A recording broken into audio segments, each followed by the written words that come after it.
Hello, everybody, and welcome back to the TripleJump podcast. It's a video game podcast. My name is Ben. My name is Peter. And my name's Ashton. Hey, guys. Hello. Hey. It's Tokyo Game Show week, which means there's been a whole load of announcements and showcases. There's an Xbox showcase happening right now as we record.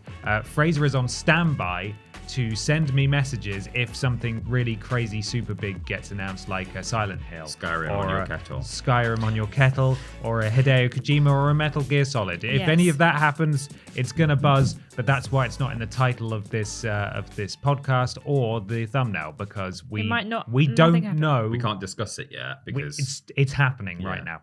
But it is an exciting week. Lots of big announcements that we'll be talking about in our big discussion. But firstly, Peter Austin, how are you? I'm okay, thank you. How are you? Yeah, I'm okay, thank you. Ashton? She's doing well. I'm okay. Thank you for asking. You're still... I've had a headache for 8 days now. Oh, no. Trying to get into this house. Yeah. That you just want to live in. I just want to live in it. I'm practically live in it, begging them to let me give them money so I can move into the house. I'm like, it's here. Here's the money. Please. I just want the keys. So it's going well. But you're not allowed the keys yet because they are kicking their heels. Some bloody gas certificate or something. I don't understand it. I don't care if my flat has gas safety. Just let me live in it. Let me die in it. It's passed it twice, but apparently the gas men can't fill in the bloody form correctly. Oh, no. So they keep having to ask them to do it again. And I'm like, just do it. I'm going to cry. Anyway, how are you, Ben? Oh, no, I'm fine. I already answered. I'm okay. I'm just feeling a bit lethargic and tired today. Excited that it's nearly the weekend. Bank holiday weekend for those of you that live in the UK that work for an office business. That's the word. Or any business. Or not, except Centre Parks. Except Centre Parks. Do you know, I got an email from Tesco. Did you get an email from Tesco yesterday? Tesco. You know, out of respect, all Tesco's are closed on Monday, apart from along the procession route in London, so that I assume the staff can wave from the window as the Queen goes past. Or probably because people can get water because they'll be out on a well, exactly. I think that's and all the that's McDonald's exactly are closed. Are they? Yeah, McDonald's. Are they? Yeah. Well, that's stupid, isn't it? That's silly. Either way, though, I can't remember what I was going to say. You might have a bank holiday, and if you do, enjoy it. We are. I don't work Mondays. Are you taking your bank holiday on Monday? Yeah. You are. I am. You're taking it as well. Because my wife will be off. My wife. Enforced. So. Sorry. Ashton likes that I've got a wife now. That's the first time I've been able. It's the first time I've been able to do that. The first time you've said my wife, just casually. Yeah, because normally you say Amy. I would say Amy normally, but I said it this morning to an Uber driver, and I was like, wow, that was weird. So I'm gonna maybe just try and say it a bit more often, so it seems less weird. Yeah. Because otherwise, one day I'll be with Amy somewhere, and I'll refer to her as my girlfriend or something by accident. So, and that would be bad. My wife. Anyway, rest in peace, Hermaj. But lots of things are closed on Monday. I am looking forward to not doing anything on Monday, quite frankly. That's going to be nice. And you all right? You just pulled a really sad face. You're just thinking about Her Majesty. I was just like listening. I didn't know my face was doing its own thing. It went into sort of like a cartoon sad face. I didn't notice the sad face. But wow. Yeah, sorry. I looked over at just the wrong time. Anyway, it's an exciting time. That's the point. The world is changing. Games are being announced. TripleJump is not changing. However, the monarchy is. It's time to talk about this week's sponsor. Each and every week, this podcast is sponsored by a very, very real video game adjacent sponsor. They allow us to keep doing this show, keep the lights on, although we tend to turn the lights down just a little bit, because if anything, they're too on. And that light is broken. So we need to be sponsored more, actually. Where's Dead Island 2 the Spider? He's there in he the is. corner still. He's still over there. Okay, Spider Watch 2K22. Dead Island 2 the Spider is still alive. Yeah, he's here. We can confirm. Well, they're here. I don't know what gender that spider is. We said it might be a woman, didn't we? Did we? I think so. Did we not? I can't remember. It's a spider. And it's alive. Anyway, the sponsor of this week, which I have the ad read right here, we're sponsored by PlayStation this week. And they are very excited to announce that they're changing the name of a long-running sort of showcase stream thing that they've been doing. They've been kind of lackluster and a bit rubbish for most of their existence. But after this week's one, which I think most people will agree, it's actually pretty good. They are changing the name to State of Hooray. Hip hip. Hooray. Hooray. Hip hip. So PlayStation's State of Hooray, that's what it's going to be called from now on.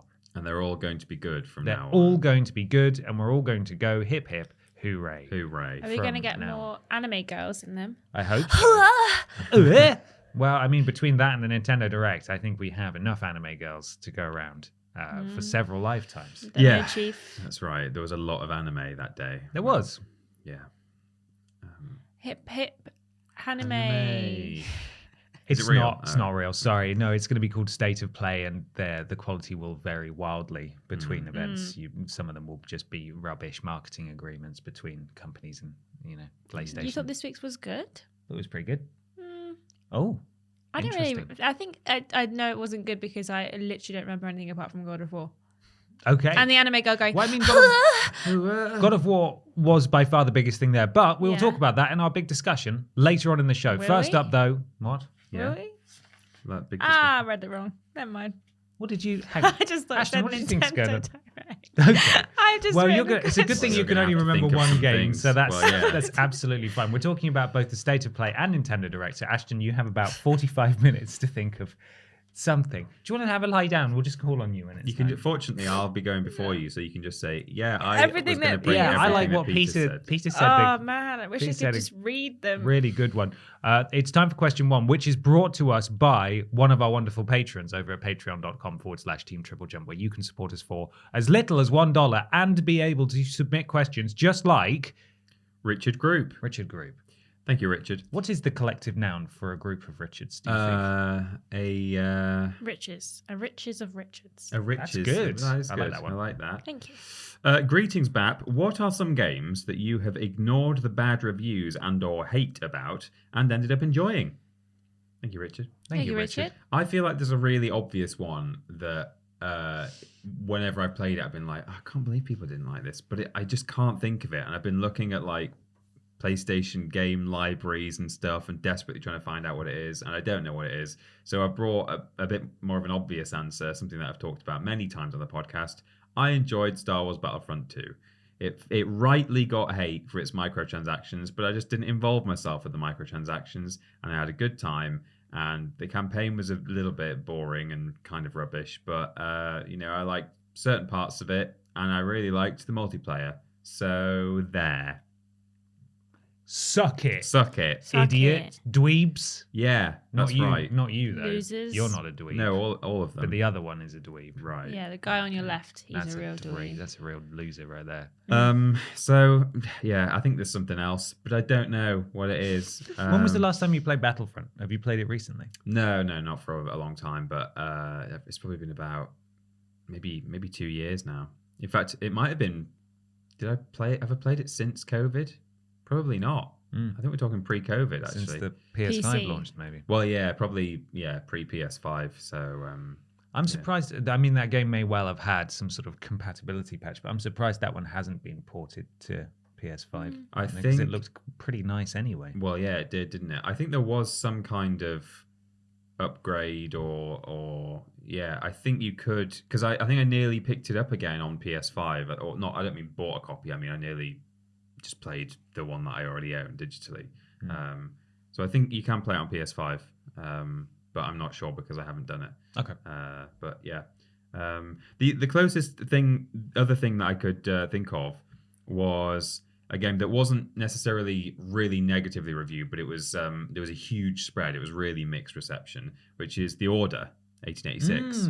Yes. Some people hated that game for being short and kind of not as involved as. Yeah, also the AI was bad. Yeah, that's really bad. But admittedly, I never got around to finishing that game because something else came. I mean, I didn't play it on release. I played it some years later, and then while I was playing it, something significant came out, and I just kind of put it aside and left it. But it is actually something I want to, when I move into the new house, I want to just kind of pick up a few old games that I've not completely finished yet. I think I might still own my copy of The Order, actually. So, but yeah, I enjoyed what I played of that, and I think it was unfairly badly reviewed by some people. I do remember the jokes going around at the time that you have to wait until it costs £18.86 before you buy it. But yeah, people really didn't like that one. That's a really good. I forgot all about that, but I really enjoyed the world at least. Yeah, exactly. And the presentation, like, it was a gorgeous game, but there was not a lot going on gameplay wise, and I just wish they did a sequel. But then that studio, was it Ready at Dawn? I think they got bought by maybe Google, citation needed, and then just went to work on mobile games. So I don't think they were sent down the Stadia mines. So I don't think we'll ever get a sequel to that. I'm fairly sure Sony owns the IP, but the world it ends on such a good cliffhanger, which I won't tell you about. No, but yeah, that's a shame. That's a good. World-wise, I also enjoyed Assassin's Creed Syndicate, which I've talked about before, which is, it's less fantastical, but it's still that kind of creepy, oldie-worldy, gothic, Victorian London, and that didn't review I liked so Syndicate. well. I enjoyed it. It didn't review badly in that sense, but it came off the back of, was it Unity before that one? Yes. So I think people went in feeling like Assassin's Creed is rubbish, and it probably didn't review as well as it should have done. But I still enjoyed just exploring oldie time London. So yeah, those are a few. Well, like Peter, there's definitely going to be one that's really obvious when I think about it later on. And I'm going to be like, oh, of course, why didn't I mention that? But one that I don't necessarily think it kind of counts, but it also kind of doesn't count, is Cyberpunk 2077. Oh, right, because I got the game when it first came out, but I didn't play the game until about 4 months ago because I was like, yeah, I'm really excited to play it. Got it for Christmas. And then I was like, I'm just going to wait because I know that like everyone's having all these issues. It's really buggy. It doesn't work on PlayStation 4. So I was like, I don't want to play it yet because I don't want to like make it bad. Because people said like the story's really good. If they'd played it on PC where it kind of worked, it was like a really pretty game and they really enjoyed it. So I was like, well, everyone says it's really bad, but I don't want to like ruin it for myself by playing it now. So I'll wait. So I did wait and I really enjoyed it. But obviously I waited like 2 years before I played it. So I don't know if that counts entirely. But also the other one is The Last of Us Part 2. Obviously, people didn't like that game very much, did they? There was some negative... The vocal people. Yeah, there were some negative responses to The Last of Us Part 2, which some of them were warranted, but most of them were not. And I think I'd picked it up, but I hadn't, again, got around to playing it before, like, it was all kind of... all this stuff was coming out and I was actively trying to avoid any spoilers. Like I didn't want to know what was going on, but like there was obviously all this like vocal, again, minority that are just like, this game is the worst game ever. I hate this game. This game sucks. The player characters are so rubbish. I was like, I've never played this game, but it's got a woman in it and I hate it. Ew. But obviously I was like, well, I'm just going to play it and see what it's like. And it definitely, like I said, some of the criticisms were warranted at The Last of Us Part 2, but I did really enjoy it. So I haven't played it since, actually. I was thinking about this the other day. I haven't played The Last of Us Part 2 since it first came out. Like, I've only played it once. And I do kind of have that on my radar to play again at some point, but it's just quite sad, isn't it? I feel like I'm just like... I just can't... Intense. Yeah, I feel like I need to be in a headspace where I'm like, I'm feeling good today. Let's ruin that. It's funny because the first one has some, real points in it where you're like, oh, okay, wow, this is horrific. But, like... For some reason, the second one, like as a kind of, is more consistently horrible. I think, all it's the just way an through. assault. There's no there's like no kind of breaths of fresh air. It's just like just really constant punches to the throat. Like, that is a criticism that I do understand, and like a very valid reason for people not to want to play the game is that it is just relentlessly depressing the whole way through, and you might not want to do that to yourself, and that's understandable, but it's a phenomenal game. It's so good. I have more giraffes in it, I think. More giraffes, more giraffes, please. Really long game. You've not played it? No, I have played it. I just haven't played it since it came out, and I got the platinum trophy, and then I was like, back on the shelf. I'll play you maybe in the future. It didn't get a PS5 port. It got a compatibility patch, I think. So no doubt they'll release it on PS5. It's not on PS5, is it? I don't think so. I might have to check now. I'm fairly sure release. I don't think so. I'm fairly sure they didn't natively port it to PS5. They didn't upgrade or anything yet. I do, like you, I want to replay it, and I think I'll wait maybe a couple more years and then go back in. when I'm ready. Yeah. When I'm ready for it. When I need bringing down a bit. When I'm really too happy. Yeah. Things are going too well. On my wedding day, Yeah. I'll play a bit of Last of Us Part 2 just to really humble me. Yeah. Yeah, exactly. That's the trick. Yeah. Is that you on? That's it. I've got a couple because I played some real stinkers on PS3 back in the day. I played all sorts of stuff, and this one isn't so terrible. It reviewed sort of 77% Metacritic average on PS3, and that is Singularity, which I've spoken about before on the podcast, which has big BioShock energy. You've got this sort of like time device on your wrist that can reverse sort of the state of an object, or in some cases a person. So you can either, like, if it's all destroyed and rusted, you can point your thing at it and it's like a time dilation device. You can rewind it back to its original state and go up the staircase. It's a bit spooky. Nice. It's set in, I believe it's set in Russia. It's been a very long time since I played it, but I bought that because my friend was raving about it and I knew the reviews weren't so great. It was made by Raven Software, I want to say, who are now just on perpetual Call of Duty. And I imagine most of the core team that worked on that game have since left. But I was really impressed with this game and it stuck with me. And I wish that there was an easy way for me to replay it. Although I know if I go back now, I'd probably be like, this is just crap. Yeah. This is the worst. The other one I've got down here is a definitely worse than most PS3 game, which again I've spoken about on this podcast before. Eat led the return of Matt Hazard, which comes in at a certified fresh. That's Rotten Tomatoes, isn't it? At a certified fresh 51% on Metacritic. This is the game that is a rubbish, I want to say but again it's been a long time, first person shooter, but its core sort of conceit is that it parodies other games, so it's really silly and self-aware, and at the end of a section Matt Hazard, who you play as, will just go down a warp pipe from Mario for no reason. He'll just like hop down a green pipe, which I'm sure teenage me thought was just the most clever and amazing thing ever, but adult me and probably the adult reviewers who reviewed the game were like, this is just a series of bad references and it plays like crap. Did get the platinum trophy in it. I remember that being really hard work because it was particularly awful, but I did, on the whole, I have pleasant memories of that game, but I wouldn't play it again today. So. I was just checking the Metacritic review score for Bulletstorm, which is a game. I mean, it got 75%, so it probably doesn't really count. But I seem to remember, I don't know, my memories of that game now are that I didn't like it because I've talked before about how every single character in it is an absolute arse. Yeah. And I just despise the entire cast. But I remember that I played it all the way through. And typically, if I don't like a game, I won't. I'll just say, screw this, I'm not wasting time on this. But for some reason, I played it all the way through. So maybe I enjoyed it at the time, gameplay-wise. I don't know. It might have been, I think I borrowed the copy, though. So maybe I felt obliged to give it back and go, oh, how about that ending, eh? So maybe that was the only thing that got me through it. But I have far more stories, and I'm sure you guys are the same, of games that people are raving about that you just don't connect with at all. Yeah. If the question was the other way around. Yeah, I've got so many examples, but it's not something I pride myself on, but I do tend to. In fact, we spoke about it on the podcast. Like I have sort of an 80% Metacritic sort of cutoff for most games where I'm like, I just don't have the time or the money. As interesting as these games might be, there's too many games and there's too many good games that I'd rather spend my time and money on. Especially indie games, I find that you just hear about these indie games that are taking the world by storm, particularly on Steam.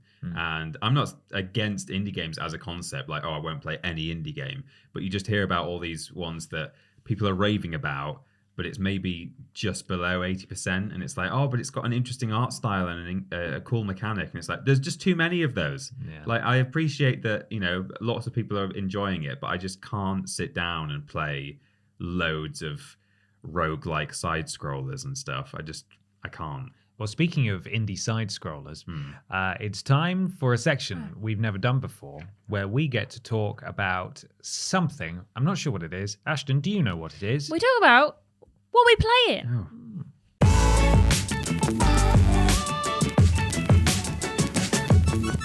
It's What We Playin time. Time to talk about what games we've been playing. Peter, what have you been playing? My PS5 is in our box. Damn it! Next week or this weekend coming, it will be unpacked from the box, and because we will be in a place where I can actually plug it in and play it on the television. Amazing. And I want to play Stray, and I want to play a game that you're going to talk about, I think, which looks interesting. The Order 1886. Yes, that's it. Unless you're about to tell us that it's rubbish. I don't know. We'll see. Yeah. But I did manage to, both on stream and off stream, before I moved, well, on stream it was after I moved, but before I moved, I managed to finish Pac-Man. Yes. Which was really good. I had a good time, and the credits music is just ridiculously good. It sounds like some sort of anime intro theme. It has no right to be as good as it is. It's a real banger. It's a song all about Pac-Man. Okay. And he's gonna wacka and eat everything and power up and stuff. Nice. And the ghosts are going to run away and so on. I really enjoyed that game. It's the first time I played it all the way through, and I thought it was great. I think it had interesting platforming to it. You know, it had a few little unique mechanics, and apparently there was a sequel on PS1. So now people who are really, big Pac-Man World fans, I think they are out there. Pac fans are hoping that this remake does well enough that they will do a second remake now. But I never played the second one, so I might give it a go if they do it. But I can't say that I'm desperate for it to be released. But Pac-Man's the first game in a little while this year that I've thoroughly enjoyed, kind of from start to finish, without really any major issues. The depth perception's a bit off, so I was falling off platforms at times. But apart from that, I thought it was really good. Had a great time. Easy little game. So if you want to, just have a little fun time between some heavy-hitting Last of Us Part 2 or something, yes, then maybe give that a go. That's what I've been playing this week. That's it. My PlayStation 5 is also in a box. Oh, yeah. Damn it. And again, hopefully the weekend, I will have my PlayStation and PC set up back again. Won't have any internet, though, but that's fine. We move. Ashton and I live together. We do, in a box. With our PlayStations. So I've been staying, as we know, with Owen and Emily. So I have played... hold on. I've been playing on my Switch a lot. I've been playing on my Switch, yeah. I'm playing Mario and Rabbids. I've almost finished the game. I wasn't feeling very well yesterday, and I gave it a go, and I was starting to feel better. Got to the final boss, and he defeated me once, and I went, no, I haven't got the energy for this right now. So I haven't finished the game yet, but I'm really close. I've been playing some Disney Dreamlight Valley, which is the kind of Disney Animal Crossing thing that came out. I'm having a really tough time because I want to keep playing the game all the time and get all of the people, but I don't want to play too much because you can only have one save, and I'm streaming it as well. So I'm like, ugh. And I've missed a week now because I was off on a Wednesday, so I'm like, damn it. So I might just start doing things, and then when I be like, look what I've been doing in my spare time. Yeah, just update. You can only have one save. That's you a bit can only have one. It's a bit like when Animal Crossing, you could only have one island per Switch, but this time it's like you can only have one save per account, so you can only have the one, which is kind of annoying. So Tony Baboni and I have been hanging out in Dreamlight Valley. When you add another user to your Switch and start it up, they have the same island. They can come to your island. You can play it 2-player, but you use only one island per Switch. On per console. Dreamlight Disney's. Oh no. Because that might give you another save data if you had another user. No? I'm not sure. Oh, I think if I'm playing on Xbox Game Pass, so I probably have to have someone else who's. Oh, you're not playing that on your Switch? No, I've been playing that on cloud gaming on my phone. Right. Sorry, yeah. No, I've been playing that on Xbox. Okay. If I got it on Switch, I could have another account. And if I got it like on PlayStation, I could have another account. But I've just been playing on Xbox because I've not had to pay for it. Can you play it on PC via Game Pass? Yeah, but it's the same account. Okay. So if it's like... because you could maybe play it on the work PC for streaming. No, everything's on because it's all on the cloud save on Game Pass. That's so yeah. But I've also been playing some Planet Coaster. Still can't build a goddamn coaster. I can. They just say it's too scary because they're wet wipes. Cowards. Yeah. Cowards. But I also, Owen and I played through and finished The Quarry this week. Ooh. Different ending? Yeah, we got two different slideshow. We got two different endings, two different slideshows. One, in the stream a little while ago, there's a room that you go into, and if you fail the QTE, pretty much everyone in the room dies, including 2 player characters. And that happened. And we'd gone like a whole game, we'd not killed anyone, it'd been going really well. No one had lost any limbs, like it was great. And then we got to this moment, and then that happened, and I had a full sulk, and I said, I don't want to play this game anymore. I was like, I messed it up. To restart the chapter. And I was really upset. So I was like, and then Owen was like, let's just finish the game and see what happens. But because that happened, the like bit that we played at the end where you kind of like rectify the whole situation never happened because all the characters were dead. Yep. So the game just ended and the music started playing and we were like, oh, okay. Yeah, that was the first ending I had. It just cuts off that entire portion of the game. Really? Yeah. The sort of final assault. Yeah. But then we redid chapter 9 when we finished it and we saved every character. Did you listen to the whole podcast on the credits? No, but funnily enough, I actually know the 2 voice actors that Do you? well, I don't know them personally, but I know know who of they them. are. Right, okay. They're college humour people from back in the day, Emily okay. Axford and Brian Murphy. And I hadn't listened to it when we were streaming it. And then when we was, I was like, hey, I know that voice. I know those guys. But I'm a big fan of their D&D stuff that they make. So I was like, I know these guys. I recognize those voices. But I got different podcasts. I didn't realize there were different podcasts depending on what happened. Yeah, depending on what you find. Well, because Right. I guess when they they wouldn't say that there was a bear attack if everyone survived, right? Well, because people still do die. Well, true. Like, Other people die. Yeah. There was the one I got when I saved everyone was this like psycho teen arrested for killing everyone. And it's like, I don't know who, and like I didn't listen to the whole thing. Yeah. It's long. It's really long. It didn't say like, it just took so long to get going that I was like, sorry, I'm turning off. But yeah, there's different like newspaper things and like different podcasts depending on what ending you get. So It's just a shame they didn't put a bit more effort into the actual sort of final cutscene. It sucks. It's like really rubbish. a bespoke podcast I couldn't credits. believe it when I got there. That's it. We don't see any of these characters interact. Just a little where are they now? A Yeah. little zoom in on Rubbish. That's literally what happens in the Crash Bandicoot 1 ending. So the Fallout 3 did the same thing, and that was heavily criticized for that. Just postcards. Yeah. Rubbish. Also, I do have another question actually. So the weekend we went to a dog cafe, which I highly recommend going to. Had a great time. Okay. And then Owen wanted to buy a new PlayStation 5 controller, so we went to CEX. And I saw a game that Don't buy a second-hand PlayStation 5 controller, Owen. Don't do that. He's already done it. Buy a new one.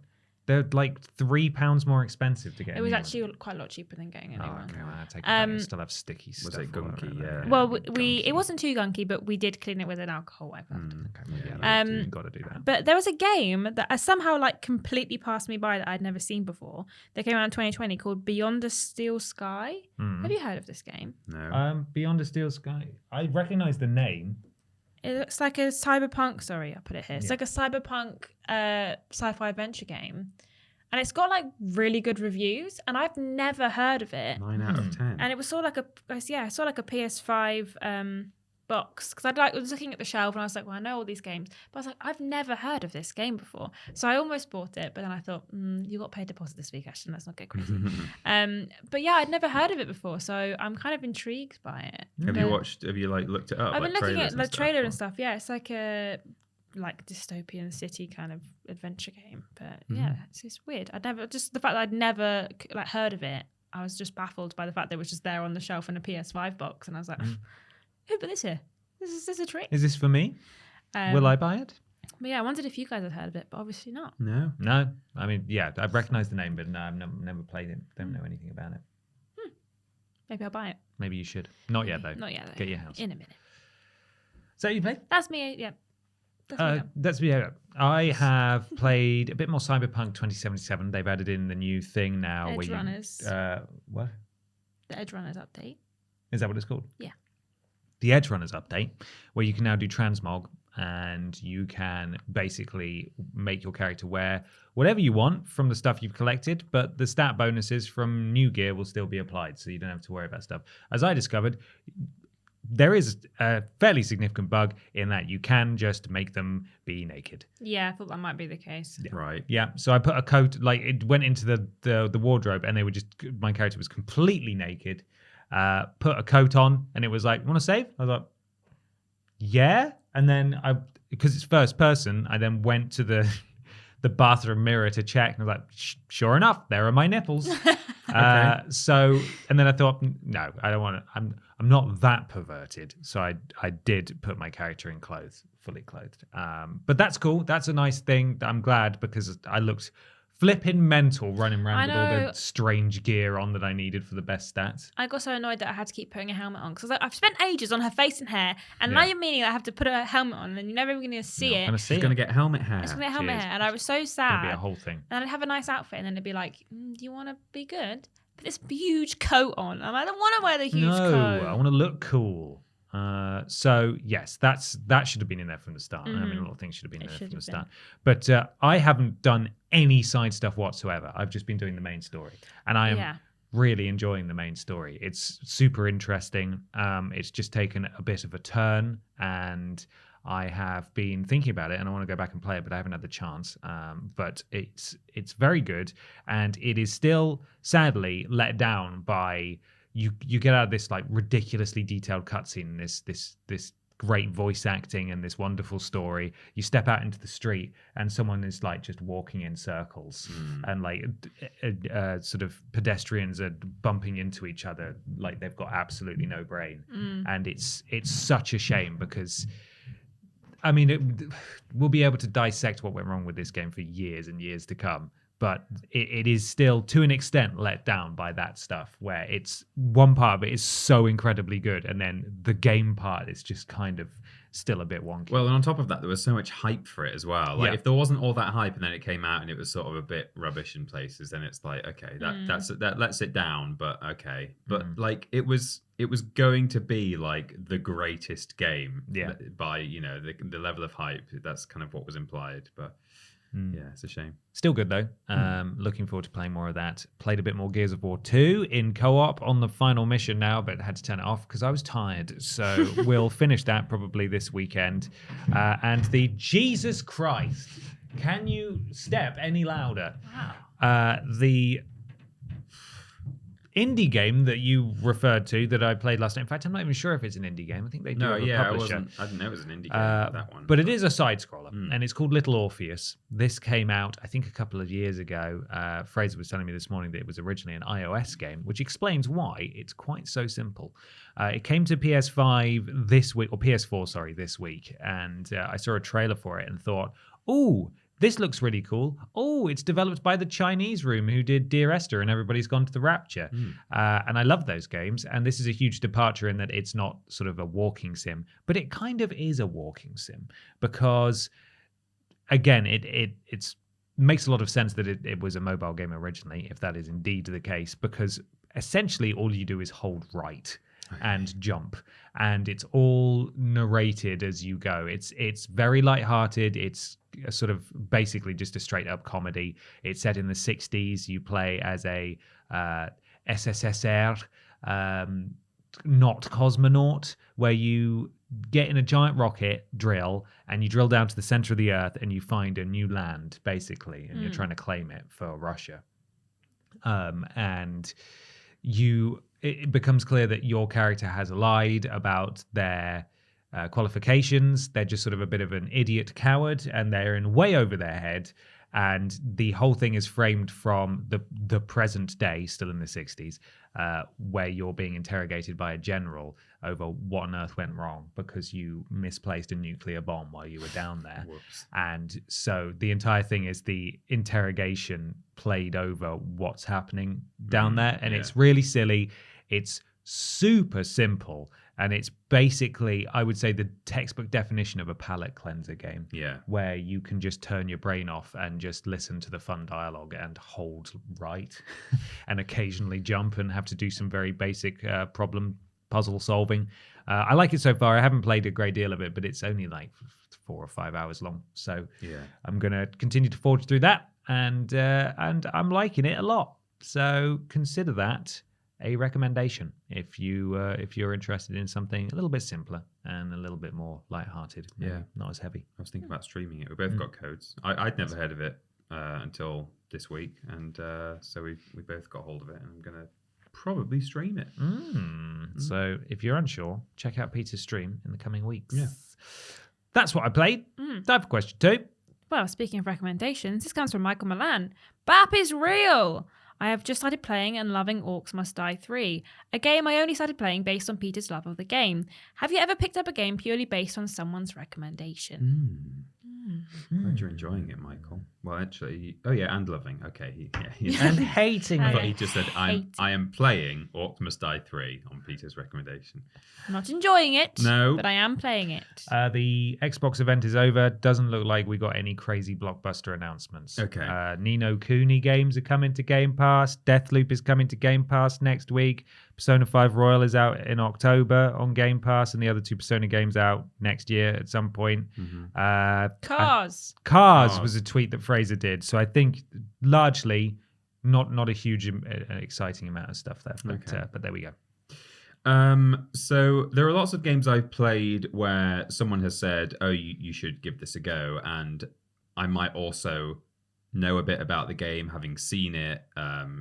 And I don't think necessarily, like there are so many of those that I wasn't sure what to pick. So I specifically looked for games or thought about games where they were recommended to me, but I hadn't even really seen the game, or I'd maybe like had a quick look at it and thought that's not for me. And that was like the extent of my knowledge.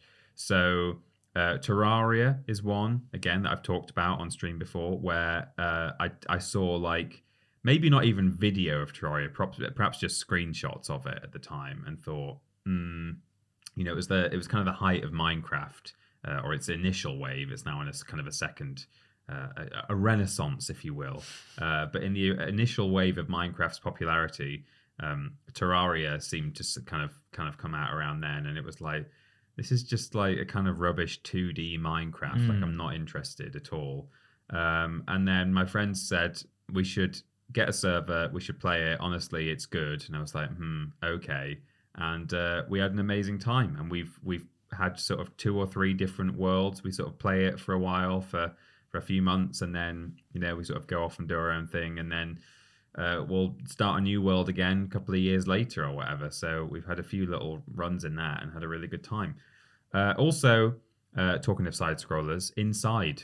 I'd played Limbo before and really liked it, and everyone said, "Oh well, you have to play Inside. That's just as good, if not better."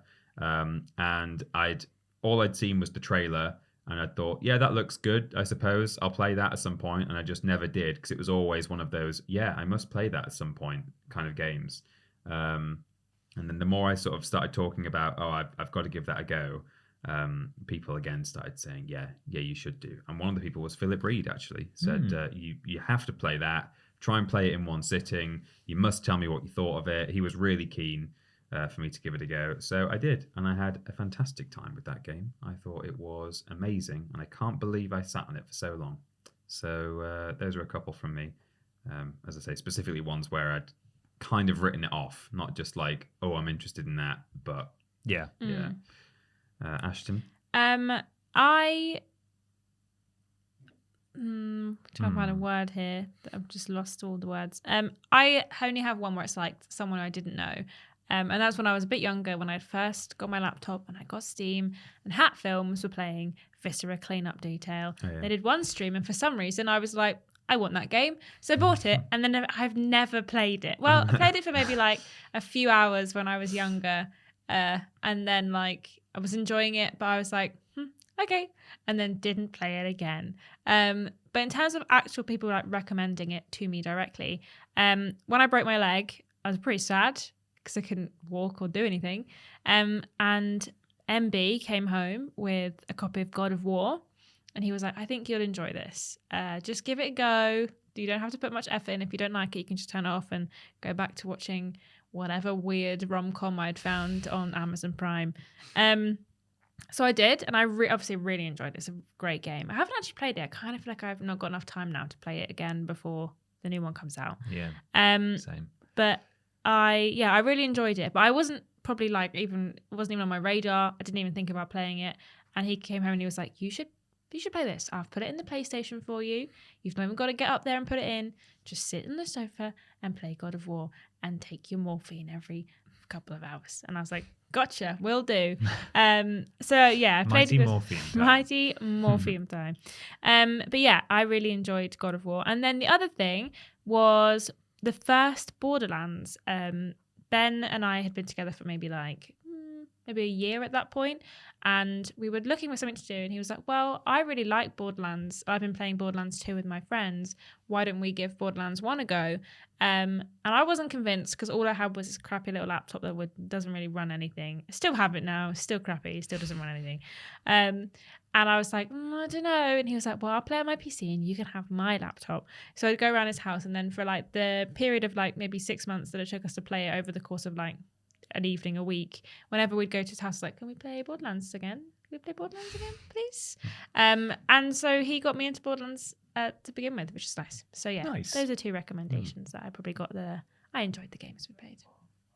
I have just one written down, and that is Demon's Souls, which I had not heard of, and it was maybe a year after it had come out. And my friend was raving about it, and he was saying make sure you buy go to this website and buy the US version, because then we can play on these servers, and there's a different trophy list. And I was like, whoa, hold on, buddy.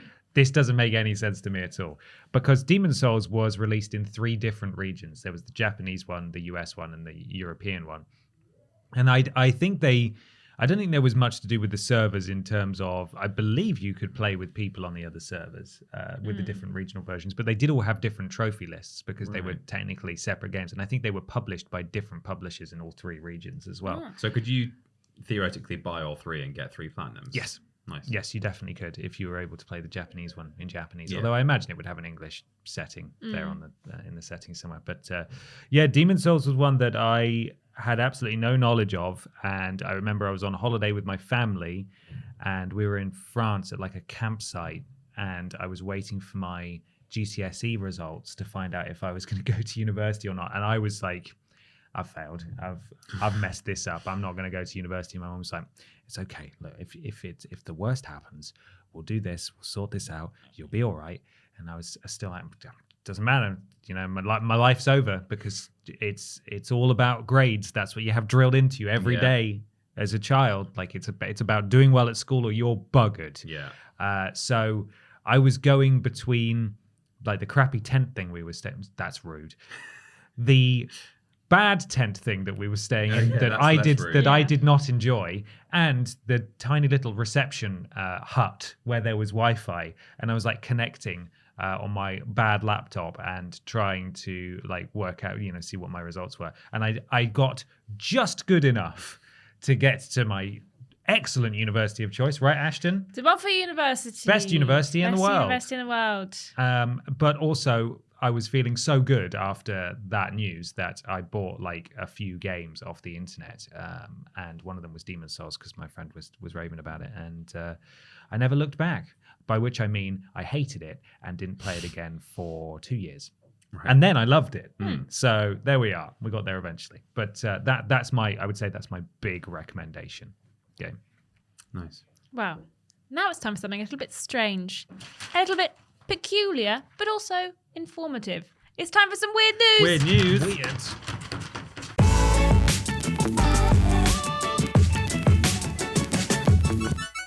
It's weird news time for some weird video game news. If you want to submit some weird video game news to us, you can do so via the post that goes out on Twitter and Facebook earlier in the week, and leave it as a comment or as a reply, and you may get a shout out here. If you want to guarantee a shout out here and become a podcast producer, then you need to go to patreon.com/Team TripleJump supporters at a certain tier, and you will get a shout out right here. Just like Nathan, GY Goliath, Sean Legg, Walco, Robin Wardle, Ellie Nicholas, Erica Hutchinson, Melody L. Sorry. Oh, Sorry, Ashton. Did I do it wrong or did you do No, it? I did it wrong. Melody Elbonet. Katie Garrett. And Gabrielle Philippink. Thank you, podcast Thank you, producers. podcast Sorry, producers. Ashton. We've got a new one too that excited. we might not know how to pronounce now, which is Volko or possibly Volko. Volko. Volko. Welcome. Welcome. to you. Volko. Got some weird news, Peter? Yes, I have. It was submitted on Facebook by Jonathan Wong, and it's from Nintendo Life. Random. Written by Alana Higgs, who says, Random. Billy Mitchell claims doctor won't see him due to Donkey Kong cheating accusations. And a little subheading, according to court documents. Billy Mitchell, of course, beloved EastEnders character who's been in there for a very long time. What? By this point, if you've heard of Donkey Kong, then you've also probably heard of Billy Mitchell. The former King of Kong held multiple world records in arcade games such as Pac-Man and the aforementioned, it says. Doesn't say the aforementioned King Kong, just Pac-Man, Donkey Kong. and the aforementioned. Yes. But many have since been called into question, with some accusing him of playing via multiple arcade machine emulator. Mitchell denies the that's all capitalized, so that must be It's a thing. MAME. Oh. Mitchell denies the allegations and has even taken action against Guinness World Records supplier Twin Galaxies. Now, due to these allegations, Mitchell is claiming that his doctor of 30 years is refusing to see him because he believes he's a cheat. In a new testimony shared on Perfect Pac-Man, this rather unusual claim states, quote, after Twin Galaxies' defamatory statements of April 12, 2018, one of responding party's doctors, Dr. Stanley Scopit, refused to see responding party after responding party appeared for an annual examination. When responding party arrived, uppercase A, for his examination, the assistant to Dr. Scopit informed Mitchell that Scopit would not see him. ... The assistant informed responding party that Dr. Scopit read the allegations from Twin Galaxies. Dr. Scopit sounds like a cool cod name. Yeah. Yeah, Scopit. Here comes Dr. Scopit sounds like a Scopit. 360 Nintendo accessory. Scopit. Yeah, it Yeah. does. Mitchell states that the stress of the case has caused him to suffer from a hernia and atrial fibrillation. This testimony comes as part of the deposition process, as he has had to respond to requests for admission and production. Don't know what that sentence means. The lawsuit with Mitchell and Twin Galaxies is ongoing, but this saga has been continuing for a good few years now, with no signs of stopping soon. Originally, Mitchell's lawsuit against Twin Galaxies may never have gone through due to a SLAPP slap. That's anti-strategic. I don't know where the A's been dropped, but it's anti-strategic lawsuit against public participation motion. But Isn't the A and the S the wrong way around? Strategic lawsuit against public. The anti is just at the beginning without right. any. It should be an anti-slap. An ass-slap. Yeah. But the state of California's second appellate rejected Twin Galaxies motion. Mm-hmm. Kotaku has reached out to Mitchell's doctor for a statement. Okay.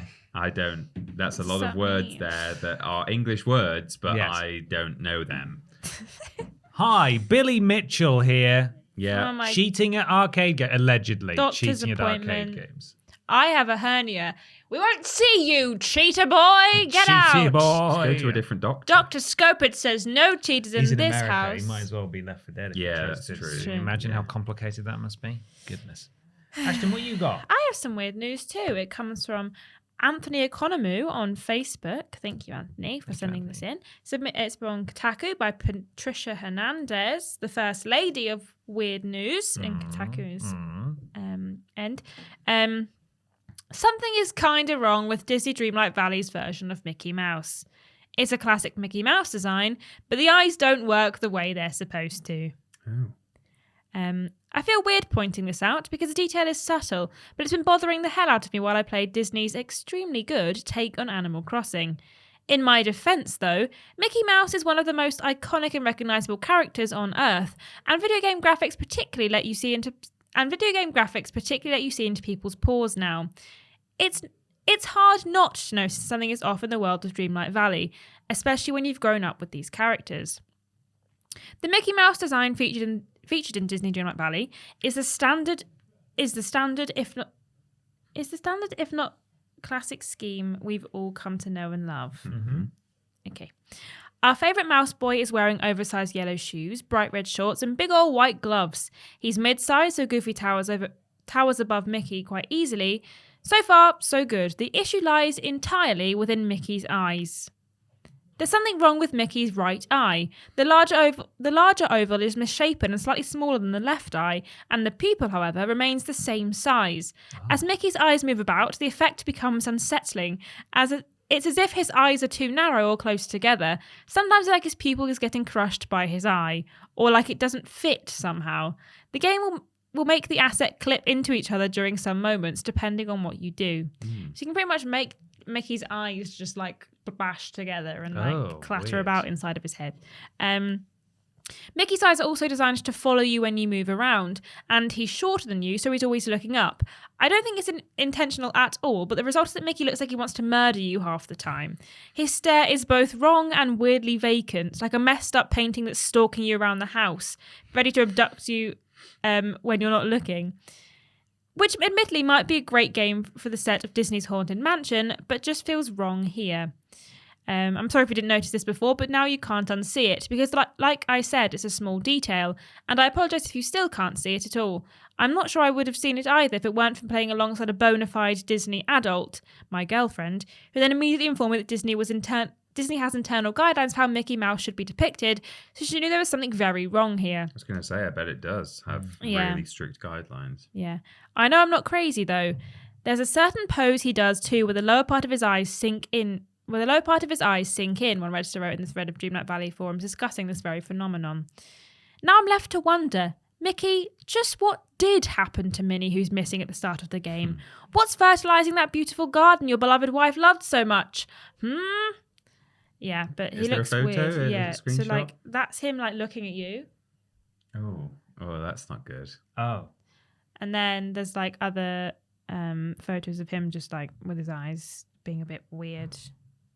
Oh yeah, that's strange, isn't it? One of his pupils is trying to escape his eye. Very odd. Yeah, it is weird. Ugh. Also, he constantly talks at the beginning of the game how like he's so sad because Minnie's missing, and like he's like literally depressed. Like he just talks about he's like, I don't know how am I supposed to live without Minnie, and you're like, Jesus, Mickey, I just came over here to give you a fish pie. What do you want? Fish pie. Delicious. Thank you, Anthony, for sending that in on Facebook. Ben. My weird news comes from Cameron Keywood, and this one is the one that everyone's seen. It's from GameSpot. The Last of Us remake includes reference to The Office, it seems. It looks like Naughty Dog put a reference to the popular NBC comedy The Office in its recently released remake of The Last of Us. TikTok user Rixele discovered this, explaining that they were taking cover when they looked around and noticed that the room looked very similar to Dunder Mifflin's office in Scranton. It's not a perfect recreation of the iconic office space, but it looks pretty close. We won't watch the video below because we can't. You'll see Pam's desk, Jim's desk. No, you won't see Jim's desk. You'll see Dwight's desk. Come on. I watched this. Jim's desk is used to barricade, whatever. Michael's office and other famous spots from The Office, like the couch near the entrance. The room also even appears to include a reference to Kevin's infamous chili incident, with the floor stained to appear as if the hot food was spilled all over the floor like it was on the show. Jesus Christ. The Last of Us Part 1 was released and then it's just fluff. So there you go. I'm going to say it, not a very good write-up, about the Office reference in The Last of Us Part 1. Is it actually, like, similar? Like, yeah, it does look like it. It really does. Yeah, I saw like a TikTok someone posted on Twitter about it. I hate the TikTok that they found was rubbish because they were filming their TV screen. That's like the one I saw. Just press the share button, man. You got a PS5. Just how much extra work would it be? Like the lights reflecting off the screen and everything. It's like the production. All the news outlets ran with this story, embedding that and video. not one person thought to go and capture their own rubbish. Just go in there and get. I think IGN now has some actual screenshots from in there, but I just couldn't believe it. Like the quality of the reporting was terrible. So this, I mean, considering none of us have played that game yet, obviously the new version, this seemingly proves that it's not a complete like-for-like recreation. No, they've surely made... people would have said back when the first version came out, hey, this has got The Office in it. They made some little tweaks, so there might be some additional things that we find. So there we are. That's fun. It's weird news. Thank you very much for all your weird news, everybody, and thank you to our podcast producers once again. It's time for question 3. James Moorhead says, "Hello, Bap. Hope the three of you Why'd would you laugh. Just the way that Peter went, James Moorhead. James Moorhead, are you listening? Sounds like he's in trouble. This comes from James. He just James said, James Moorhead. Moorhead. James Moorhead. Hello, Bap. Hope the three of you are doing well. After watching your recent video on games where you make your own fun and thinking about things like Dreams on the PS4 and tools like Unity, Unreal Engine, Game Marker, to name but a few, which might be intended to say Game Maker, I don't know. I think it might be. To name but a few, being so readily available to anyone, allow anyone to develop their own game projects. It does continue. It seems like there's a full stop. It seems like a really healthy and exciting time for anyone wanting to try their hand at making a game. Sorry, James. I did read this before the podcast, but I can't tell if joking. I'm the problem here because you're reading it and I'm like, I don't understand what's going wrong, but my brain is like, it feels like it's on fire. So I was like, is this an issue? Like, is this a me problem? I'm so confused. Here's all you need to know. James finishes by saying, so my question is, have any of you ever tinkered with any game dev tools and tried to make your own games or even mods as a little project? Thank you, James. Thank you, Good James. question. So much, James. Good question, James. So I haven't really ever modded games. I'd like to, but it just seems like a lot of effort to learn how to do that. As in making your own mods. Yeah. No, I've used lots of mods on PC games before, but I've never made my own mods. And neither have I sort of tried to make my own game as far as I remember. Apart from, I did have some software in about 2008 or something that was just called the 3D Game Maker. And it was like you choose like a protagonist, you choose a level. Yeah. And it's like very basic. There was a bit of customization, but it was, fairly straightforward. But one thing that I have always been really keen on is using map editors in games. So quite often they're just sort of an option on the front menu of a game. So it's not kind of external software. So Time Splitters 3 and Time Splitters 2 to an extent. Far Cry Instincts, I've made a lot of maps on that.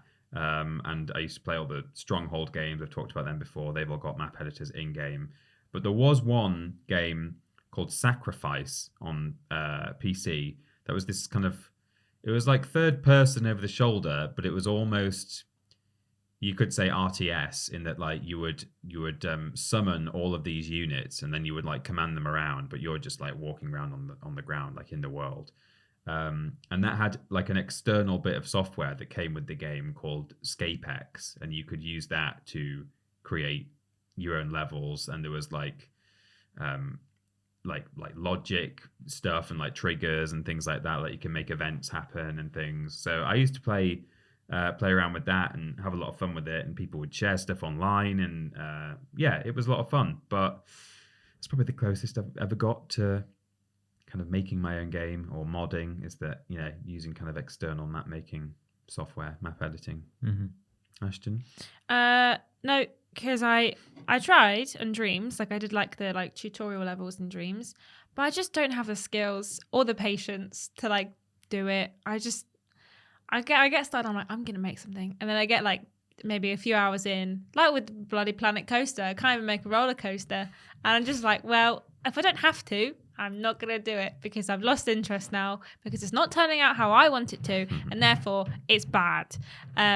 I gave Dreams a go, but I didn't give it much of a go. I just liked playing other people's games on Dreams. Yeah, that's the main appeal for me. Yeah, but no, I haven't tried, and I just don't think I have the skill set required to build any kind of game or mod or anything.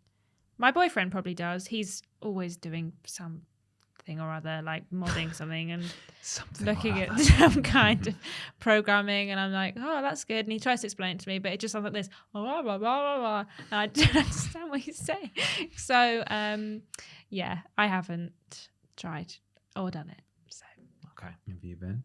I worked in game development for 6 months, but I wasn't actually making the games. I was just in the production testing area.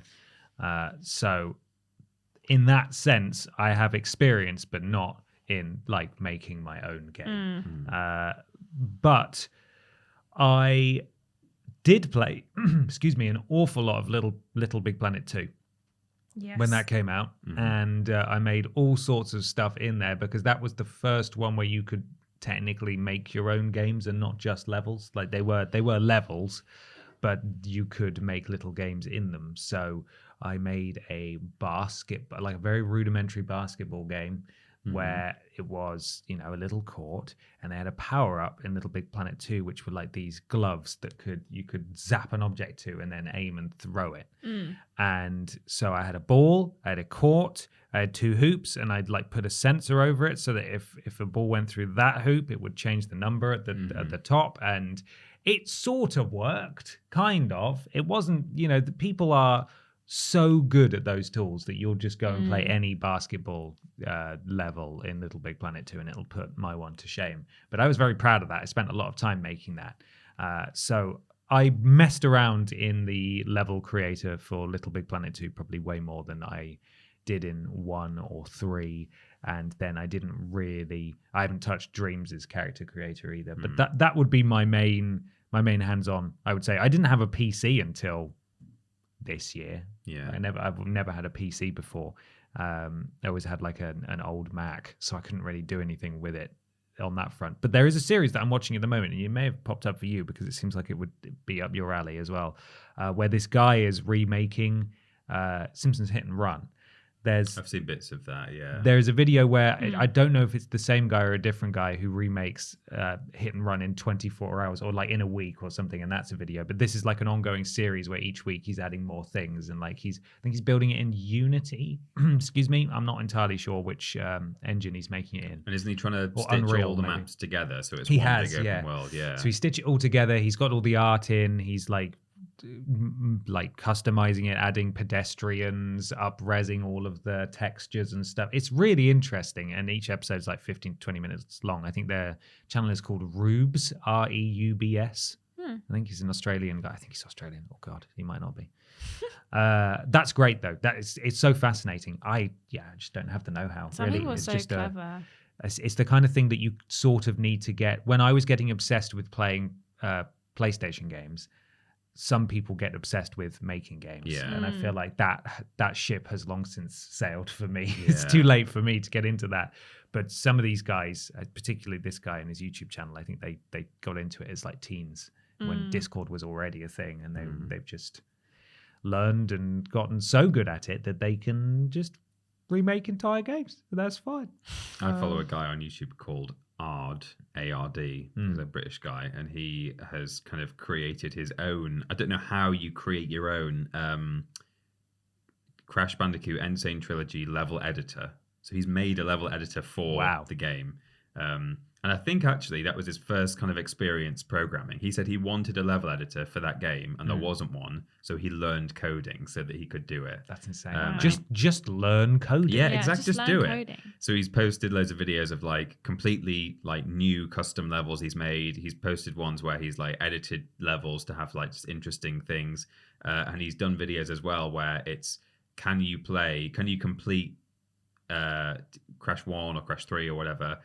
If every crate is a nitro crate, and there are points in the game where like you can't get past it without like using really clever like kind of glitchy exploits and stuff. It's all really interesting. So there are some really clever people out there. Well, there we are. It's time to move on to something rather large. It's the big discussion.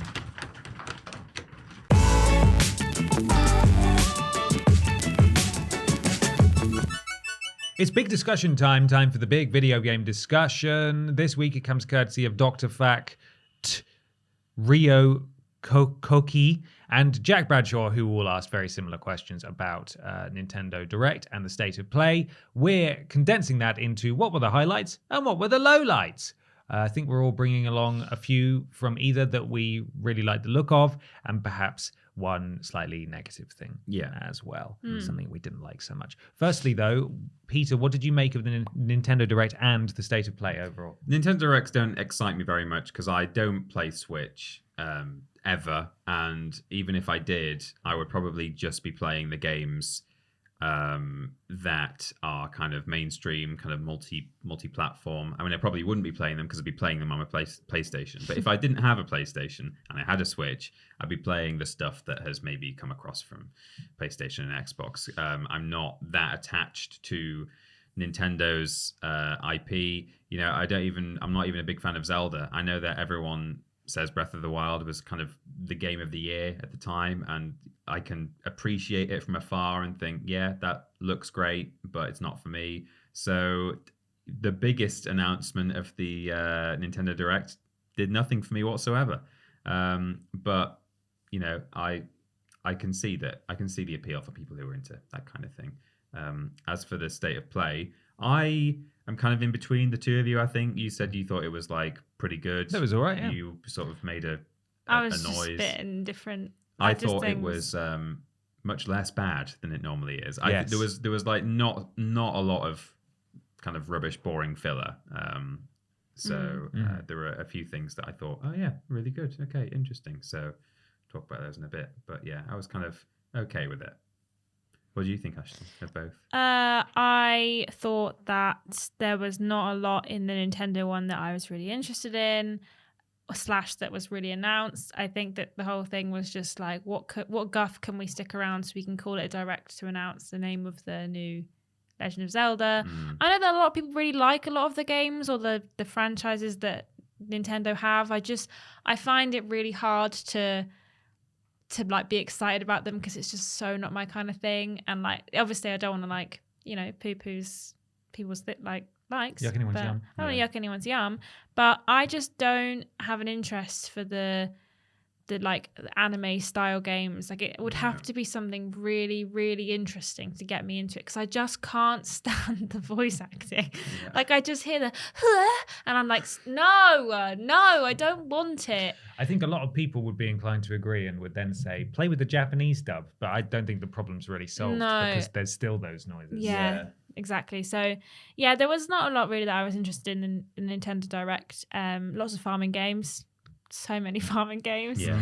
And then the state of play, there wasn't really that much that I was interested in. There was a lot of obviously like throwbacks to things we've seen before, a lot of like remakes / follow on from franchises that I'm not really that interested in. So I didn't really take that much away from it.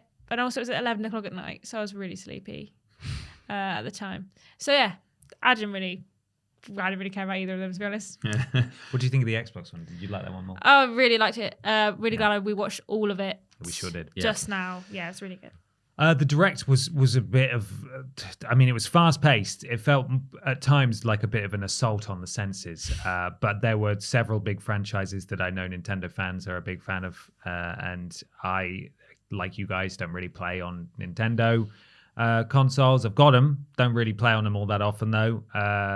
There were obviously some really big announcements, Pikmin and flipping Tears of the Kingdom. Or Tears of the Kingdom. We don't know. We don't know. But there That's was... probably why it wasn't released in the UK this Absolutely, week. They were like, that was why I don't know if we can put didn't Tears of the Kingdom. Yeah, too soon. But yes, there was way more in that I didn't care about than I did. And even the ones that I did care about were more sort of, oh, that's big news, rather than, oh, I'm going to play that and I'm excited for that. But, you know, clearly we're not the target audience for that, and that's okay. I think it was pretty good, but carried by virtue of the really big announcements towards the end, perhaps. State of play, as I said at the start, I thought this was a real sort of return to, not necessarily a return to form, but a real improvement over the past few, which have been a bit rubbish. I think there were several games, more games than I could actually fit on the list of 3 ones that we like the look of, because that's what we agreed we were going to do, just bring 3 ones that we'll talk about in a second, that I was actually interested in. There were several here, even though it was meant to have more of a focus on Japanese games. That's what they said ahead of time. Those Japanese games, it felt like, didn't really steal the spotlight at the end of the day, and I was hoping for perhaps slightly more Japanese-centric exclusives, but we'll get onto that now, I suppose.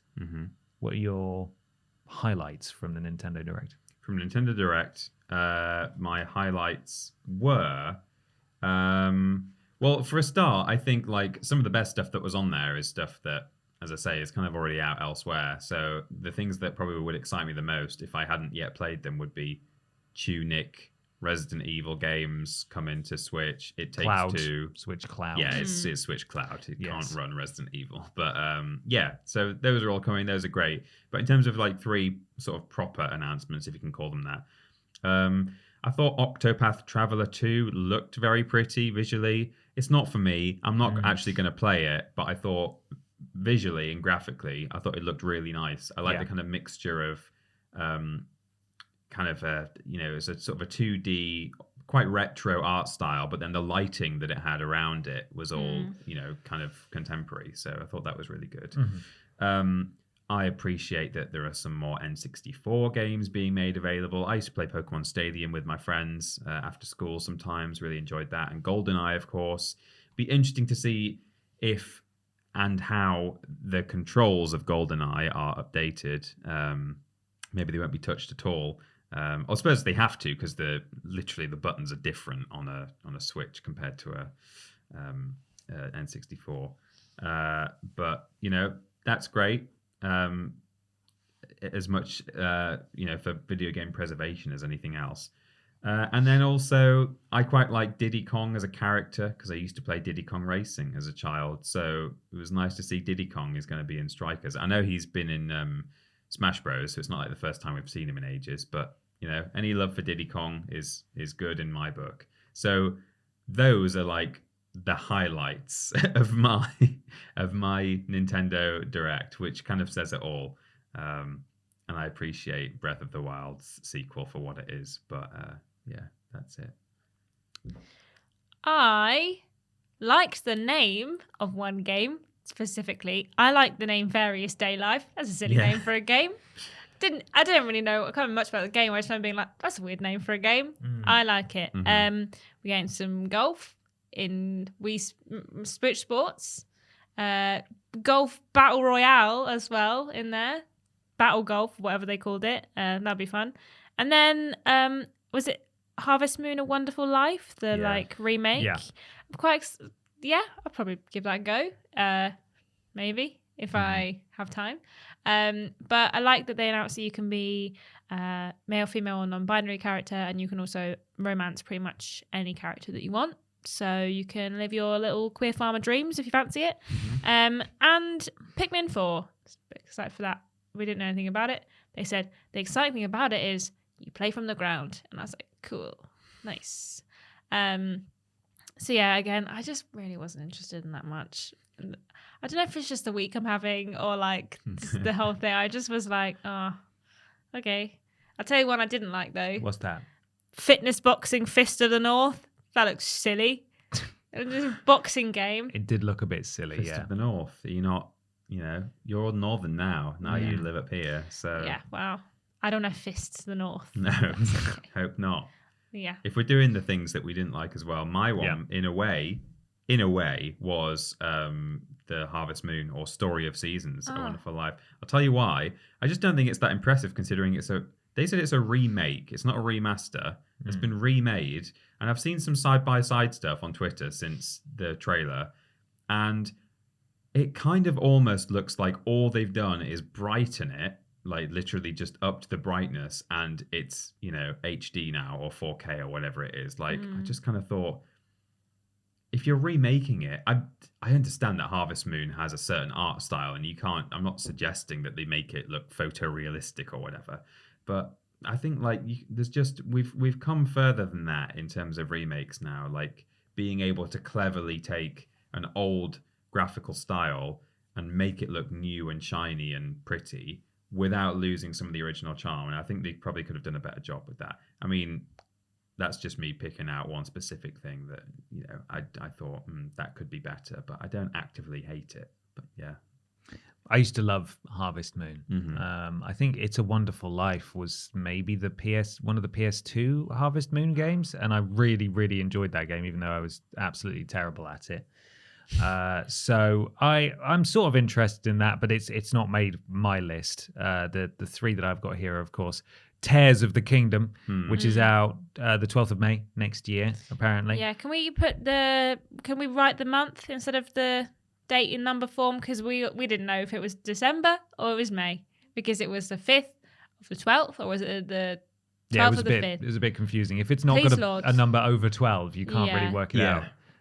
So it is the 12th of May next year is when it's coming out. We see Link diving off a temple. He rides a boulder. He climbs a vine. And then he flies on the back of a big stone bird. Yeah. Mm-hmm. That was kind of it. They still really didn't show a great deal there, but I know some people have been starving for information about that game. And hey, by the time it comes out, maybe I will be ready to actually like throw myself into that game, because Breath of the Wild was too big and too directionless, shall we say, for me, which is one of the reasons why it was praised so much, was that you could just go and do whatever you want in whatever order you wanted. But for me, it's just I need a bit more structure to keep me focused. The other ones, the new N64 Switch Online stuff, particularly GoldenEye 64 and Pokemon Stadium 1 and 2, but don't have a Switch Online membership, and I don't have an expansion pack membership either, so I probably won't play it. GoldenEye is coming to GoldenEye Xbox, it's coming to Xbox. That was announced immediately after the Direct, and arguably it's a better version because it's got 4K textures and all that sort of stuff. You've not got the crunch that happens on the Switch. Precisely. And finally, Switch Sports Golf. Out in time for Christmas, free update. I will actually play that. So that's pretty exciting. Thing I didn't like, awful lot of farming sims, almost to the point where it was sort of a joke. Like it may have just been unfortunate timing, but so many of those games had farming elements to them. It was kind of ridiculous, really. There was a lot of Japanese anime stuff in there, which again has its audience. People love Fire Emblem. Personally, I don't like Fire Emblem very much, but there were even more games that had absurd names that I've never heard of before, or maybe they were debut series. No clue. It's just a totally unknown world to me, and it was quite overwhelming, especially when we were getting a trailer, maybe 3 trailers a minute, and that was a bit much. And finally, the last thing I didn't really like was that the ports looked kind of crunchy. They didn't look very good. Like the It Takes Two port looked pretty rough, as did Tunic actually looked kind of rough as well, which I found quite surprising. I know the Switch is a less powerful console, but visually those games didn't look very good. They're great games, and I'm sure the gameplay will carry over, but I was kind of taken aback by just how rough those games looked, really.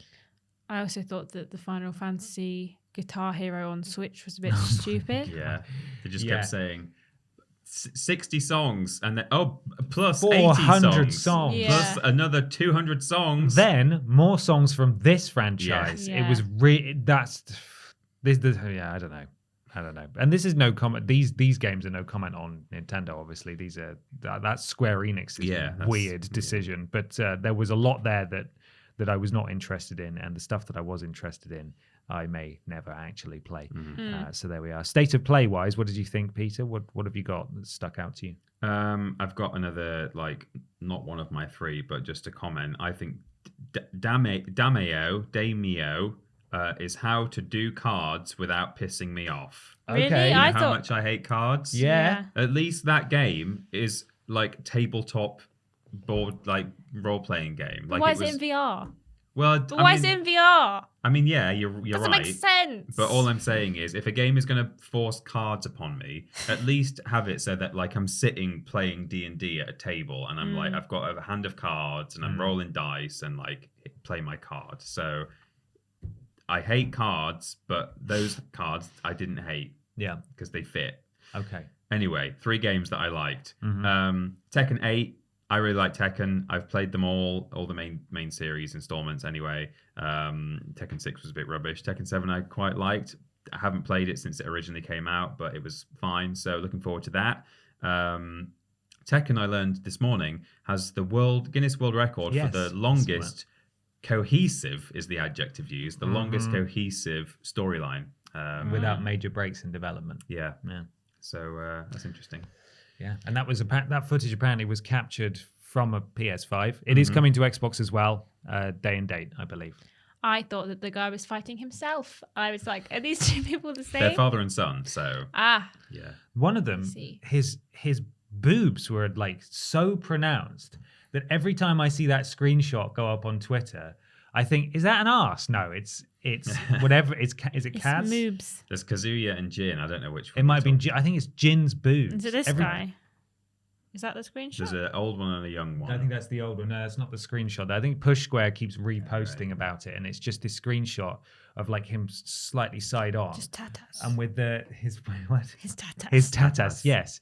And the shadow and the lighting, like I just scroll. Is that a bum on my timeline? No, it's just absurd pecs. Wow. Okay. He's so muscular. I have to say Crazy. that I've never really been that interested in the Mishima Kazama storyline. Like the main story of Tekken is this like family who all throw each other off cliffs constantly. They do that. Yeah. And I'm far more interested in like whether you can play as the dinosaur or like whether there's a bear in this one or whatever. That's what Tekken is for me. And so, you know, whenever they announce the new game, they're always like, here's Heihachi and Jin fighting. Oh, and here comes Kazuya. And I'm like, I'm not interested. Just show me trailer number 3. Show me Kuma. Where's Kuma, please? Yeah, I want to wait until I want to see the stuff that they're going to show like 3 weeks before release. The man with the absurd hair versus the bear. Exactly. Yeah. So I'll sit tight for that. But I'm just glad that Tekken 8 is coming. I'll probably play it.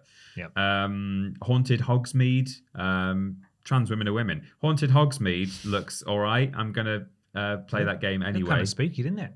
Yeah, it kind of just reminded me of like some of the interesting side quests you get in like Oblivion and Skyrim, you know, where like a Daedric Prince, for example, because there was like a disembodied evil voice. It kind of, I was like, oh yeah, so that'll be fun to just. It sounded a bit like Mr. Blobby though, didn't it? Yeah, it was a little bit. Yeah, got sort of that two-tone.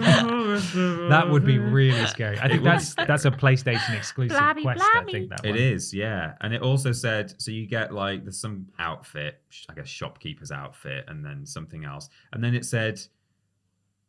There was like a list, it was like small print and it listed like 3 of the things that you get with it. And I don't know if it implies that like you get the shop at the end and you can like run the shop because that seemed to be what the story was about. A child gets to run the a shop. Yeah, I don't know, maybe. Who knows? And then third from me, of course, Ragnarok. I think it looks really good. I thought the music was cool. I thought the stuff with the wolves like shooting up to the moon or whatever. The eclipse thing, that's cool. I thought that was all very good. I'm not up on my Norse mythology, so I don't know a great deal. I know that the lightning man at the end was probably Thor. Probably. Yeah, probably, yeah. One of those wolves is Loki's grandson, I think. Yeah, yeah. Sometimes people give birth to like horses and stuff in Norse mythology. Loki, I think he's a bit of a rascal. By rascal, I mean he had sex with a horse at one point, I think, in the mythology. So yeah, it's a bit complicated.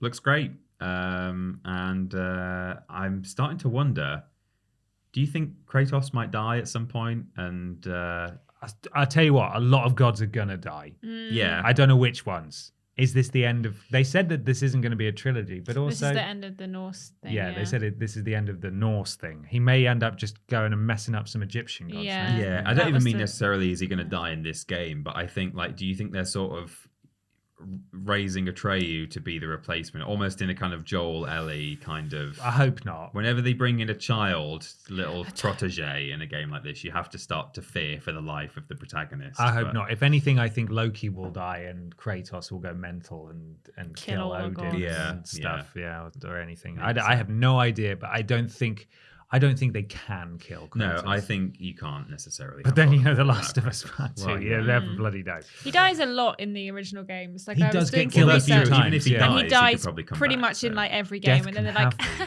when it earns me. It's a good line. Yeah. It's a very good line. Yeah. Yeah, I was just watching it thinking, he's got a little mini-me there, and does that mean they're preparing us? But I'd like to think not.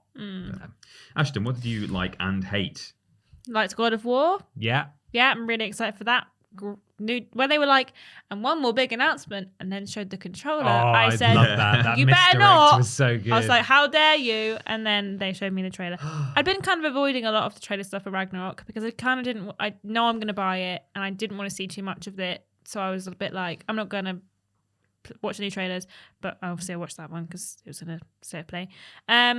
a VR game, Star Wars Tales from the Galaxy's Edge. That looks quite interesting. It's coming to Quest 2 as well, though, so probably won't bother buying a VR 2 for that. It did, yeah. Hondo Onaka is the character from one of the the Clone Wars Claymation show. Yeah. Interesting. Yeah, that looks good. Again, it's coming to Quest, so the only thing I want to buy a VR 2 for is the Horizon game, and I'm like, oh man, I don't know if I can justify buying it for one game because everything else is coming to Quest. I mean, if Sony start just pretending that we exist even a little bit, then maybe we could get a review unit, but that's unlikely. Nice. Please, Sony, we're here. They spent 3 years we're saying, begging, sorry. And then the other game that I thought was quite interesting was Pacific Drive. It's the first title from Ironwood. Pacific Drive. That one. I don't know if I'll play it, but it looked quite interesting. Yeah, it looked really interesting. So I'm definitely going to keep an eye on that one. I don't think we got like a release date or anything, but it looks quite interesting. The one thing I didn't like... I don't want online tax. Oh my God. I don't want you to reward me with a 3D model of a goddamn PlayStation Ashton, 3. calm down. It's stupid. I don't You can care. put it on your profile. Reward me with other things. Give me money back on my games. No, Ashton. Give me Here's a 90s Japanese mascot. I don't want it. I don't want it, PlayStation. Put it in your profile. It's just like Astro's Playroom, but less gamified. The people who don't click on your profile can see it. I don't want it. I don't care about it. It's stupid. I hate it. I don't like it when Nintendo did it. That, you want some extra stickers for your profile. No, I don't want that. I don't want it. Stop pushing virtual tat on me. I don't want it in the PlayStation. Just give me something else. You don't have to. You don't have to. I don't know. You don't have to. But why is it making such a big deal about it? Because they're gonna talk about it all the time, and I don't want to talk about it because I think it's stupid. At every state of play, they were saying, "Hey, coming soon, PlayStation Stars. We've added 60 new tats." I don't want it. I forgot about that as soon as they spoke about it, to be honest. It annoyed me. Like, it's the kind of thing that I would have been really excited about 15 years ago. I don't care about. No one wants that. It's like stupid, like free NFTs. I don't want it. They're not NFTs. Stupid... To be clear, they've already had to clarify themselves. These are not NFTs. I know they're not NFTs, but I was just. It just really upset me when I saw that. Okay. It's silly. I don't care about it. Here come the Scroogles. That's bloody Scroogles. And then there's some other anime game that I really didn't like, where she just kept going, and I was like, stop! I don't want that either. Did you fall asleep immediately after this? I went to bed, cross? And I had a little moment to myself, and then the next day I woke up with a splitting headache at 4 o'clock in the morning. I wonder why. So I'm not saying it's the PlayStation Star's fault, but I am also that it probably didn't help. All the anime girls. Yeah. Incidentally, the thing I didn't like was Sinduality and or Stellar Blade, just because I don't care. No. I'm not interested in that kind of thing. Yeah. The Stellar Blade trailer looked a bit more interesting than the Sinduality one, but as soon as it was no longer the weird beardy man with wires in him, it was anime, and I was like, I'm all right, thanks. There was one where the woman had jiggle physics and she was standing still and her boobs were like, she's like, I can't find where I'm going. Boobs. And I was like, no, turn off this right now. Anyway. Ben, what did you like and hate? I'll tell you. I really liked the God of War Ragnarok trailer. This is probably the most we've seen. Some might argue that they showed a bit too much. We already knew what Thor was going to look like, but I'd rather not have seen any of that in motion, if you know what I mean. The moment where they split the sky with the arrow and would have been nice the wolves, to witness that. That seems like a pretty magical moment to witness. But even so, looking very nice. Will be buying that game. Also, I might be buying the God of War controller because I quite like the look of that. So it wouldn't surprise me if when I next come to your house, you've got another PlayStation port, like charging port with that controller sat on it. You've got so many. Some of them need to be at least one of them needs to be retired anyway because it's getting a bit tired. Wonk. Yeah, a little bit wonk. So I'm just going to keep swapping them out. As soon as if they release a Spider-Man controller, forget about it. I've got it. It's mine. Forget about it. Forget about it. It's Tony Boboni.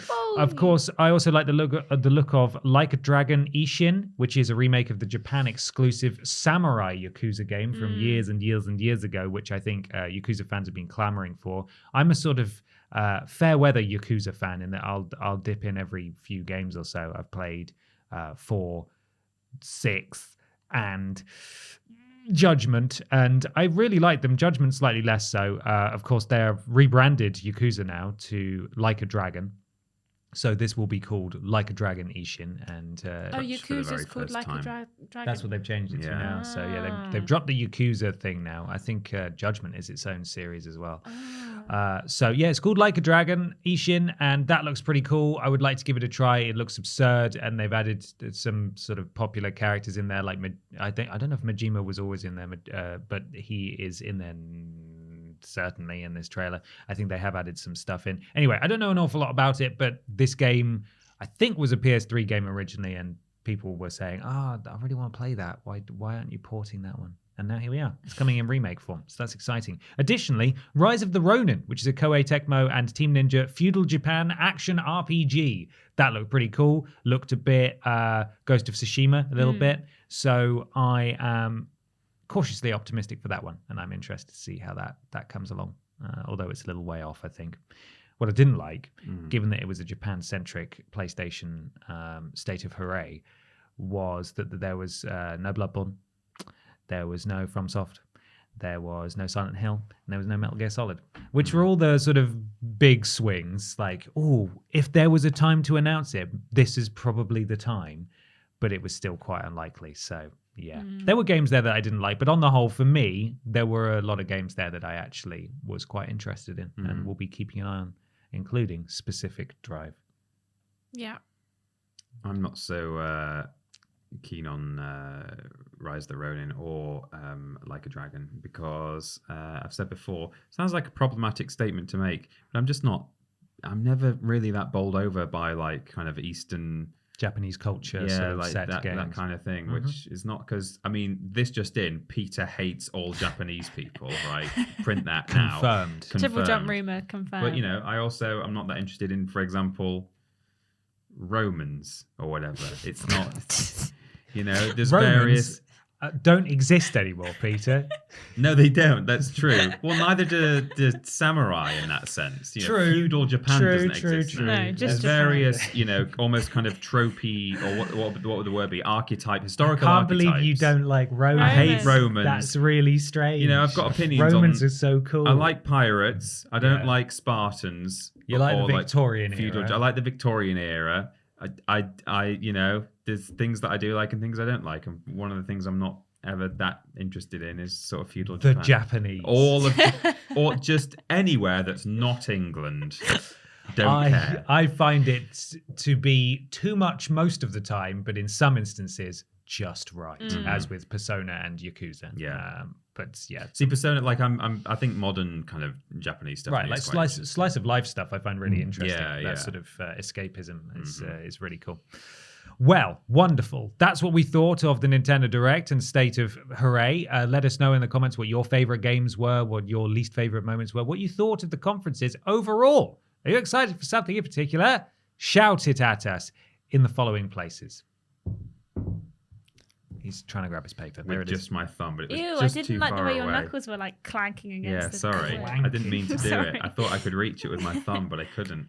YouTube.com and twitch.tv/Team TripleJump. It's where all of our video content and live streams happen when we're streaming on both Twitch and YouTube. We are modded by Lord Brotovich, Trailing Badger, and Mr. Black. Hey, did you know, if you've got Amazon Prime, part of the bundle is a free Twitch sub. It's free in the sense that it's no extra cost if you've already got the bundle. So that's what I mean. So and it's maybe September. Spend that on us. Yeah, it's September true. as well. Yep, that's right. Twitter.com and Facebook.com/Team TripleJump. We are on social media in those places. We put video and live stream announcements on there, legacy video content, Twitch stream highlights of the week, the weird news posts, all sorts of things like that. So go and have a look. Teasers for worst games ever and weirdest games ever. We do those now as well. So thank you to Fraser for looking after those for us. We've also got a TikTok. It's tiktok.com/@Team TripleJump, where we put our ticks and sometimes talks. Patreon.com/Team TripleJump is where you can go to look at our Patreon rewards. There are loads of them. You can ask questions on this podcast. You can get access to the other podcast. You can get early worst games ever and weirdest games ever and lots of other things too. So go and have a look at all the different tiers and choose one if you like. Go on. We have a website. It's TripleJump.mp. That's TripleJU.mp. It spells jump. It's very clever. If you want to join our Discord, you can go to TripleJump.mp/Discord and chat with our wonderful community. On Discord, we're modded by Jack, Joe, Tori, and Holloway. So tell you to do something, bloody well do it. If you want to listen to the podcast in its audio forms, maybe you're moving into a place this weekend and fancy having our dulcet tones to keep you company, why not go to TripleJump.mp/podcast. If you want to watch one of the live streams, if you missed one during the week, go to TripleJump.mp/VODs. And if you want to book a cameo from us, maybe you've got a birthday or bar mitzvah or christening or wedding coming up, why not go to TripleJump.mp/cameo. And if you want to buy some sick and cool merch like this is no longer available. This is also no longer available. Not at the moment. At the moment, anyway. It might be re-available soon. You can go to TripleJumpShop.com and also make sure you're following at TripleJumpShop on Twitter for the latest merch announcements. We have got new merch in the works. New merch in the works, and we've come up with a drop for winter/Christmas time. We'll tell you about it in a minute, Ashton, because you were off yesterday. And we should also have a mini drop coming soon. Yeah, something's been sat on my desk for like a month now. Yeah, we're moving forward with it. We wanted to come up with something else to drop alongside it, and it will be coming soon. Why not follow Peter and Ashton on Instagram and Twitter at @PeterAustin and @ScrambledAshton, and myself just on Twitter at @confused_dude. We do lists every Monday, Tuesday, Wednesday, Thursday. Streams every Monday, Tuesday, Wednesday, Thursday, Friday. Thursday being the joint stream. Lazy. Monday, Tuesday, Wednesday, Friday being solo streams on Twitch. Worst Games Ever is fortnightly, Friday for patrons of a certain tier, Sunday for everyone else. The podcast's every Saturday, and we do shows all the flipping time. Come by and check him out. Why not leave a 5-star review on your podcast platform of choice? It helps something to do with Al Gore's rhythms. We really appreciate it.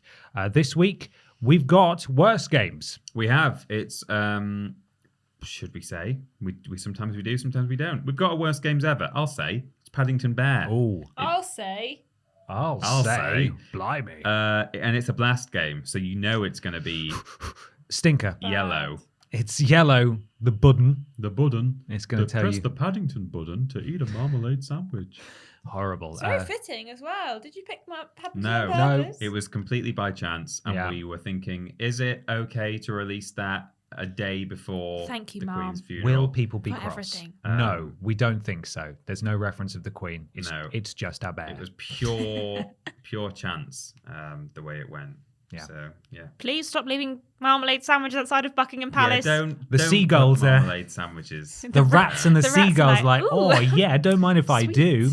It's one thing putting I think it's one thing putting the teddies there, which, you know, at least they're not going to like rot, and eventually someone will come by and probably collect them. Give all it to a homeless person. To a charity or if something. you've bought your marmalade sandwich to Buckingham Palace to say you can't put there, just go give it to a homeless person. Worse still, they're in plastic bags as well. Yeah. So they'll either be eaten by vermin, or they'll just sort of sit and go mouldy inside a plastic bag. That's a really nice tribute to Her Madge. Donate to a food bank instead. How about that? Thanks. Not an actual sandwich in a bag. No. It's probably not a good idea. Just a loaf of bread, if that's all right. And maybe some marmalade. Yeah. We're just about to record After Dark as well, the bonus podcast that we do for patrons. If you want to see us get all rude and crude with attitude, we answer all questions not relating to games, basically. So if you want to get access to that podcast and ask questions on it, patreon.com/Team TripleJump. Thank you so much for listening, everybody. We hope that you are doing well and looking after yourselves. There's just enough time to talk about this week's sponsor, which is, once again, PlayStation's State of Hooray, which is what they'll be calling it from now on. Hip hip. Because hooray. Play. Because we're hip hip. Hooray. Play. Because we're all hip hip. Hooray. Because we're all agreed that it was a great show. Thumbs up. Ashton's tired. If they show me stars again. Thanks for watching, everyone. I'll kick off. We'll see you next time. Bye. Bye.